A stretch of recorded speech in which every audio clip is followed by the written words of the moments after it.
All right, first of all, thank you for coming to this press conference. But today, it's an important day, and I don't want anybody to forget our victims lost for 9/11.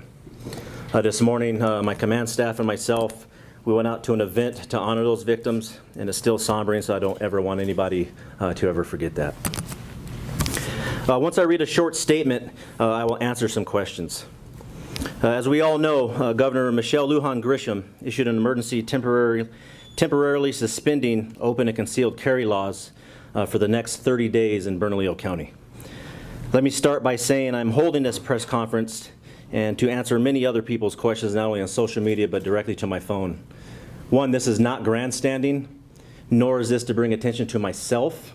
We must always remember not only are we protecting the Second Amendment, but at the same time, we have a lot of violence within our community. Let me be clear. I hold my standards high, and I do not or never will hedge on what is right. And I take my oath seriously. In reference to concealed carry and open carry, the Bernalillo County Sheriff's Office will not enforce this segment of the order.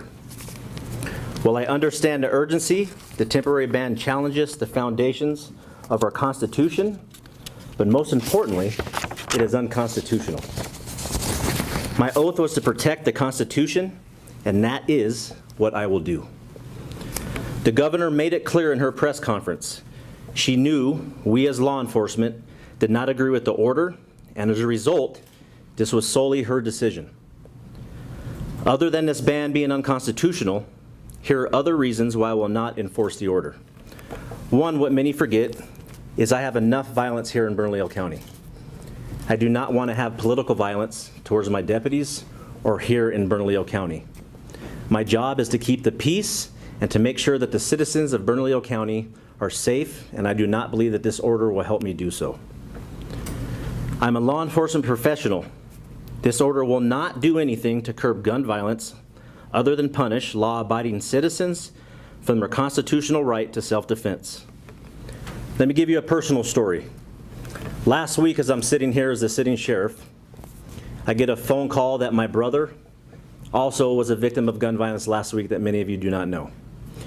While he and my nephew were sitting in their car, they were shot at and their vehicle was impacted by numerous rounds. How can I, as a sheriff, tell him to put his firearms away and not be able to protect himself? I have a fact for you. Criminals do not follow the law or a public health order. Never seen it, and we will never see criminals follow the law. Once again, this only punishes law-abiding citizens. What I also want to address is what we're doing on the gun violence here in Bernalillo County and helping in the state of New Mexico. It is quite irritating for me to see how this 30-day ban completely overshadowed the robust conversations that we had with the governor in the office on what we are going to do to curb gun violence and for people to stop being victims. We had arguments, but again, we had solutions. We had an 11-year-old that was senselessly killed, but there are also many other numerous victims of gun violence, not just here in Bernalillo County, but our nation.